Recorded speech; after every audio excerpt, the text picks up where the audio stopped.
সরকার এবং বৈষম্যবিরোধী ছাত্র আন্দোলনের নেতাদের করণীয় ছিল। আন্দোলন বা বিপ্লব সফল হওয়ার পরেই তাদের বলা দরকার ছিল যে আপনারা অনেক রক্ত দিয়েছেন, আপনারা অনেক ত্যাগ করেছেন, এখন এই দেশটাকে আমাদের গুছাতে হবে, পুনর্গঠন করতে হবে, এই জন্য আপনাদের সহযোগিতা দরকার। কি সহযোগিতা? আপনারা এখন পড়ার টেবিলে ফিরে যান, আপনারা ডাক্তার হবেন, ভবিষ্যতে ইঞ্জিনিয়ার হবেন, গবেষক হবেন, লেখক হবেন, আপনারা এইভাবে আর রাস্তা অবরোধ করেন না, রাস্তায় আপনারা থেকেন না। দেখেন, বিপ্লবের পরে যদি বিপ্লবী বা যোদ্ধাদেরকে আপনি সঠিকভাবে ম্যানেজমেন্ট না করতে পারেন, তাহলে কি হতে পারে, কি হয়, সেটা আমরা কিন্তু সেই ৭১ থেকে আমরা কিন্তু ৯০ পর্যন্ত দেখেছি। বিশেষ করে আপনার এরশাদ ক্ষমতা নেওয়ার আগ পর্যন্ত আমরা কিন্তু দেখেছি যে কি হয়, ৭৯ পর্যন্ত যে রাজনীতি, বিপ্লব প্রতি বিপ্লব, এখন আমরা সেটাই দেখছি। যদিও আসলে এখন তো আর ওই ধরনের যুদ্ধ, পাল্টা ক্ষমতা দখল, কু এগুলো করার সুযোগ নাই, কারণ দেশটা অনেক আধুনিক হয়েছে, অনেক তথ্য প্রযুক্তি রয়েছে, সব তথ্য কিন্তু ফাঁস হয়ে যায়।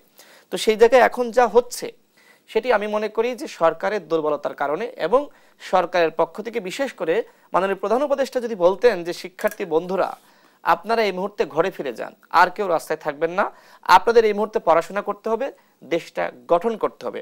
আপনি আরেকটি কথা যেটি বললেন যে আপনার আহতরা তারা সড়ক অবরোধ করছে। দেখেন, আহতদের মধ্যে দুইটা গ্রুপ রয়েছে।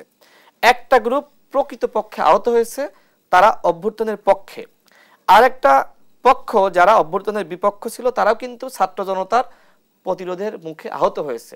এখন এই দুইটা গ্রুপই এখন কিন্তু আন্দোলন করছে। আমরা কাদের পক্ষে থাকব? যারা প্রকৃত ভুক্তভোগী, প্রকৃত যোদ্ধা। কিন্তু আমাদের গণ অধিকার পরিষদের সিনিয়র সহসভাপতি ফারুক হাসানের উপরে যে সকল আহত লীগ হামলা করেছিল, সেই আহতরা যদি এখন রাস্তায় নামে, আপনি কি সমর্থন দিবেন? না। আমি যতদূর মনে করছি, এই যে আহতরা হঠাৎ করে রাস্তায় নামলো, এর পিছনে একটি ষড়যন্ত্র রয়েছে। কি সেই ষড়যন্ত্র?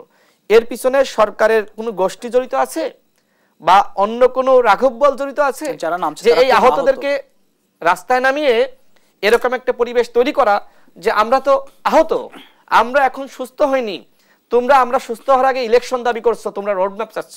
এই কথাও কিন্তু আহতরা কেউ কেউ বলেছে।